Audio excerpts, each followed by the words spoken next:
Alright, welcome back to SouFLoTV again, everybody. It is your host with the most. Like I tell everybody, go ahead and hit that subscribe button and then hit the bell next to the subscribe button so you're notified every time a new video goes up on SouFLoTV or every time we do an update to any story that we cover on SouFLoTV. Alright, to get you up to par with those who don't know, so Olympic legend Usain Bolt had lost 12.7 million US dollars from his bank account with the Jamaican private investment firm Stocks and Securities Limited, or SSL. If you've been paying attention to the news in recent months, you would have known that Usain Bolt was fleeced out of millions of dollars. Now, at first, because it happened in Jamaica, a lot of people were brushing it off because, the money difference, exchange rate. People were saying 12 million US dollars, that's like 100 and something thousand American dollars. That's nothing for Usain Bolt because his net worth is millions of US dollars to the tune of 90 plus million US dollars. So if he lost 100 and something thousand dollars, it wouldn't be a big problem, even though it's still stealing and we would still want to know who stole the money.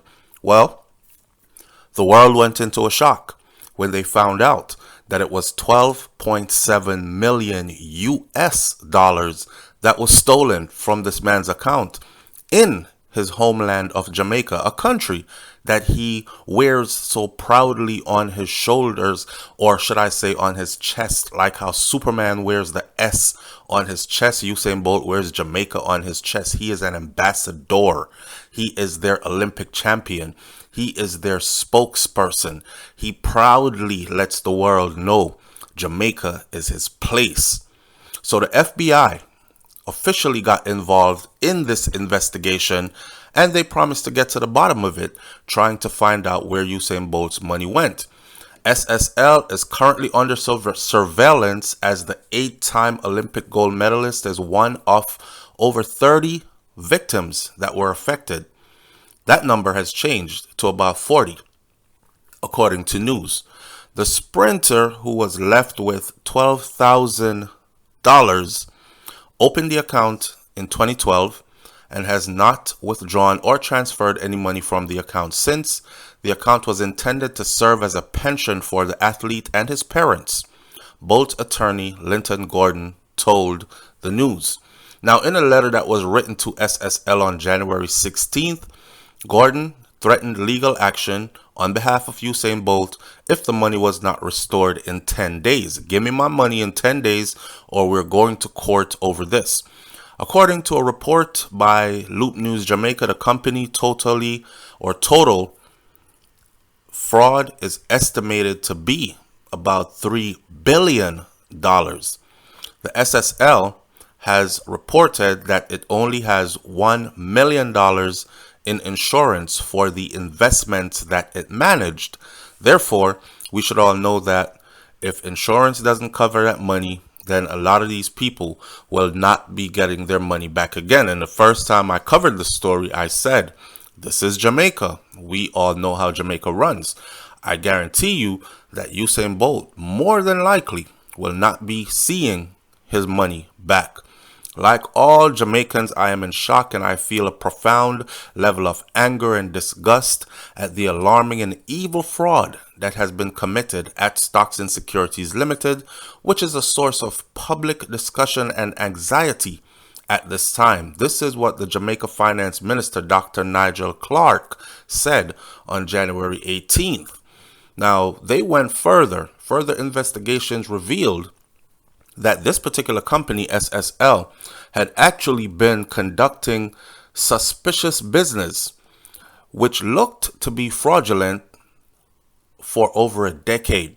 And even with all the checks and balances and entities in place to make sure that businesses like these are ethical in their practices, SSL was still able to do what they were doing, siphon off people's money out of their account, switch accounts to make it look like the money is still there.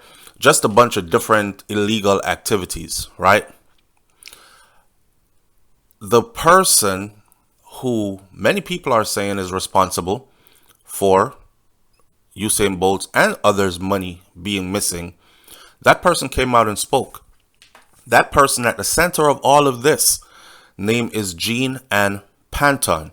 On January 10th, SSL reported the multi-million-dollar fraud scheme to the FSC, which is the governing body. That report was filed after Ann Panton, which is a client relationship manager or account manager, she gave a written statement, and that written statement allegedly is dated January 7th, in which she confessed to the crime. Now, what this seems to me is she confessed to the crime on the 7th in a written statement, and on January 10th, SSL, which is the same company she worked for, reports the scheme to the FSC. Hey, one of our workers, one of our account managers or client relationship managers who manages accounts, she just confessed to us that she's the one that was stealing the money. Why would they report that after she made a confession? How come they did not see that before confessions were made or before alarms were raised? I mean, 12.7 million US dollars, that's a whole lot of money. There are famous entertainers out here that do not have 12.7 million US dollars. This is an insurmountable amount of money. This is money that a lot of people will never see in their lifetime. So authorities now went on a search, and they searched 2 homes that were owned by Panton and seized documents, and they also seized electronic devices, computer, phones, whatever. Police swoops down on the property, which is in Millsboro, St. Andrew, and they were searching the home of Ann Panton, who is the former client manager at Stockton Securities Limited. She said that she was the one that defrauded nearly 40 clients. Hence the reason I said the original report said 30 clients or so were affected, and I said the number must be about 40 or more because Ann Panton alone admitted to fleecing 40 customers. The Financial Investigation Division is currently making arrangements to lay charges against her, and those charges have been laid. She has been charged. She gave an excuse, and her excuse for stealing Usain Bolt's money, along with, let's get this part clear. Her excuse for stealing all these people's money was, I will tell you the excuse in a minute, but she said she never handled Usain Bolt's account, and she is not responsible for Usain Bolt's money being missing. Now, if this woman is brave enough to stand up and say, listen, y'all caught me, I stole 40 plus people's money, but Usain Bolt, I was never in charge of his account, that would lead me to believe that either A, she did steal Usain Bolt's money, but she is too ashamed to say so because Usain Bolt is revered in Jamaica. He is an icon. He is a walking legend.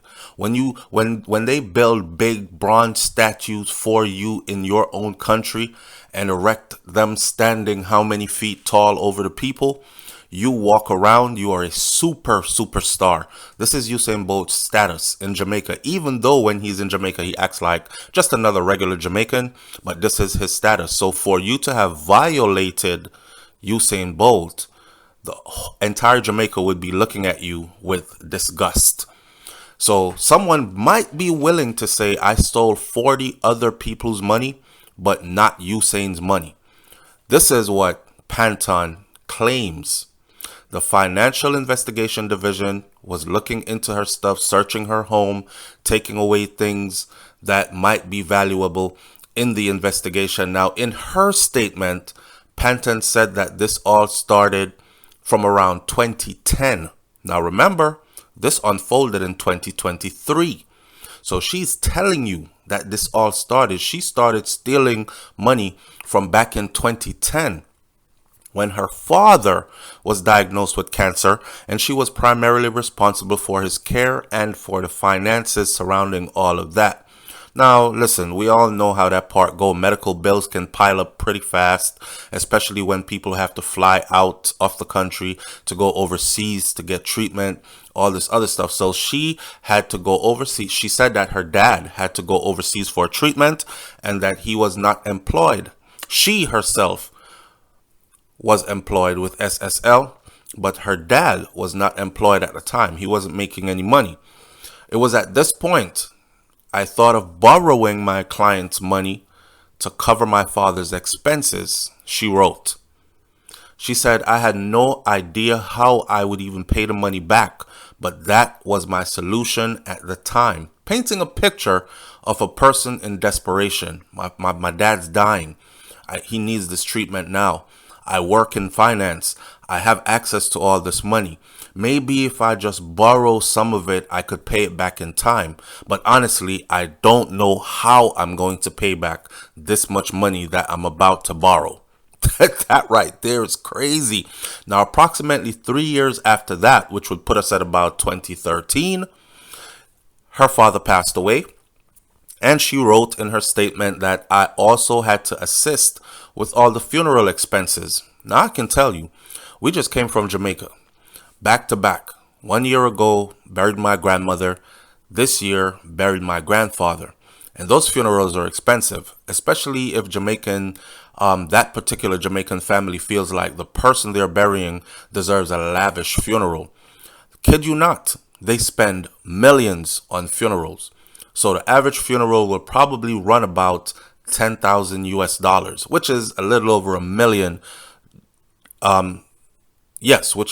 It'll probably run about 10,000 US dollars, which is a little over $1 million Jamaican dollars. Right. All right. So she said even then she had to, it was all on her. His medical expenses were all on her. He was suffering from cancer. He needed treatment overseas. And also he had no finances. So she had to cover everything, daily living expenses, all that other stuff, personal care, like having an assistant, a nurse, all these things, medical bills. And then he passed away. And then the funeral expenses on top of that. She said, I also borrowed from a client account to cover all the funeral expenses. Now, later on, she also wrote that her brother attempted to kill her mother because her brother was going through some kind of a psychotic break or something. And her brother had to be committed to a home, which led to more expenses that she herself had to cover. So there's this picture of her being painted as the knight in shining armor, the provider for her entire family, to include mother, father, brother, herself, right? She says that my financial burden then increased during the COVID-19 pandemic and income from SSL had decreased. Of course, everybody was being laid off during the pandemic, and who wasn't laid off was working from home. So your hours were cut, and then you were receiving like half of your paycheck if you still had a job. A lot of places, institutions closed down completely shortly after COVID or even during because they just did not have enough finances to keep their companies going afloat. She said, I was unable to repay the funds, so I continued to take funds for various purposes. More issues, more money stolen. Panton, who is yet to be charged at the time of this reading, but this video is an update which tells you that she was charged, and we're going to tell you what she was charged with and what they plan on doing with her. Now, according to reports by Loop News back in a month ago, Zachary Harding, who was the CEO of SSL between September 2019 and September 22, said that he was not aware that Usain Bolt had any account at the company. He even went as far as to say that I know Usain, not like we hang out all the time, but we see each other at different gatherings and functions and whatnot. And, we hail each other up. We say, what's up and how you doing and all this other stuff. And I had no idea he had an account at this firm. This is the CEO of this company at the time, having no knowledge that Usain Bolt, the fastest man in the world, 8-time Olympic gold medalist, legendary record books, Usain Bolt, an icon for Jamaica, you are unaware that he has 12 million US dollars in your company. He said at no time at all did Usain Bolt or any company he may have been affiliated with ever came up as being a client of SSL while I was there. It was also recently disclosed from a reliable source that Usain Bolt's team only dealt with one person at SSL. And guess who that one person is?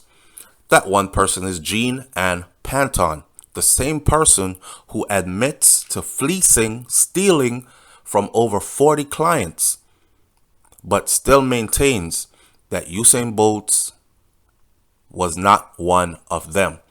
Now y'all see where the problem comes in, because people started saying, well, hell, did Usain even have an account at SSL? Maybe he entrusted the money to somebody, some financial manager to invest. And that financial manager might have conspired with Ann Panton to make a fake account, but they would take the money and split the money between themselves. And whenever the time comes for consequences, then she would be the one to face those if it ever happens. I mean, Usain was not looking to take any money from this account anytime soon. He's still young. He's still moving around the world, doing all kinds of different businesses, to include being in the music industry. But years would pass by and Usain would probably start to actually really depend on this money as pension money. Pension money meaning you're old, you're retired.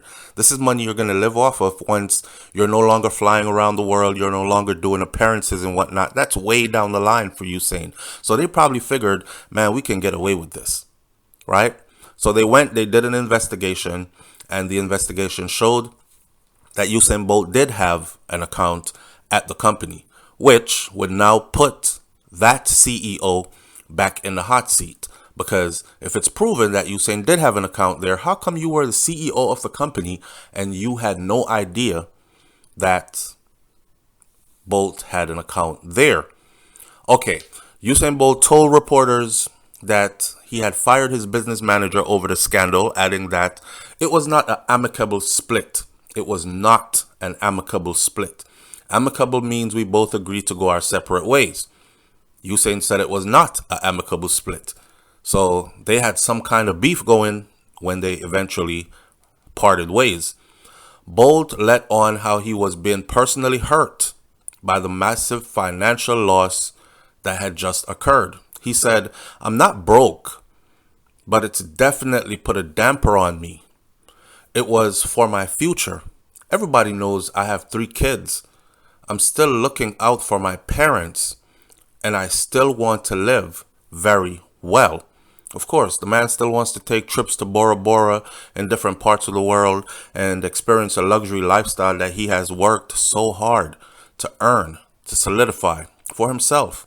And he's still taking care of his parents, his mom and his dad. Bolt referred to the scandal as a sad situation, referring specifically to the elderly customers who've been affected by the fraud, not even himself. Because he was like, yo, I'm still young and I got money. I could still make some more money back. But these elderly people who put their whole life savings into this, oh man, it's sad for them. So Bolt let on that he was as confused as the public was about where his money was and who took it, but maintaining that his focus would remain on uplifting his country despite the turmoil that is being experienced in Jamaica's financial system. He said, "No matter what's going on right now, Jamaica is my country. That will never change." I've told people this before, man. I said, listen, Usain Bolt could have accepted a fat check from other countries to go run in their jerseys representing them and win these world records on their clock, under their flag. But he stuck with Jamaica the whole way because he is just a proud Jamaican. Now, what's the update for Ann Panton? Well, if y'all been paying attention to the news, you would have seen that she showed up to court a couple of times. Suddenly, this woman who was healthy, walking around happy, doing her thing, stealing people's money with a big smile on her face. Suddenly she was ill, sick, so sick she can't even walk. So she shows up to court in a wheelchair. And then when they go before the judge, she's given somewhat of a pardon or some more time because she is so ill. Second court date, she shows up to court again in a wheelchair. This time, she cannot walk. She looks like she's hurting so much. And of course, her attorneys put out that, Your Honor, our client, Miss Ann Panton, we know she's done a bad thing, but I think she's too sick to be locked up. You guys don't have the necessities to cater to her health. Well, Ann Panton, the former employee at the center of this multi-million-dollar fraud at Stocks and Securities Limited, was finally remanded when she appeared in the Supreme Court on Friday for the first time. Panton is scheduled to return to court February 24th. Today is the 19th, and this is by way of Jamaica Observer. The Financial Investigations Division, or FID, this morning reported that Panton was charged, and here's what she was charged with. She was charged with breaches of the Larceny Act, the Proceeds of Crime Act, POCA, and Forgery Act, and Cyber Crimes Act. So she has quite a few charges on her. Now, if she is ever sentenced to any time, then these times might run concurrently based on each charge. For instance, if they give her 2 years for proceed of crime under the POCA Act violation, 2 years for forgery, 2 years for Cyber Crimes Act, it'll be 6 years altogether, right? But they will run those concurrently and have her do 2 years only, which means under each act, her time would have been served side by side. Now, as indicated in a previous communication, the case is complex for three main reasons: the number and the types of accounts that were affected, the number and the types of transactions that were conducted on the affected accounts, and the length of time, which is over a decade, during which questionable actions were taken against some of the affected accounts. This lady, Miss Panton, may I remind you, she specifically detailed how she was able to move the money around, because a lot of people, including dancehall artist Gage, who made a song about this, we're asking, like, how did so much money just walk out the building and nobody saw it? And remember, Miss Panton is still saying Usain Bolt's account was not in her care, even though they have said, the CEO of that company said he heard from good sources in the company that Usain Bolt's team only dealt with one person in that company, and that one person was Ann Panton. So as we sit today, she's remanded.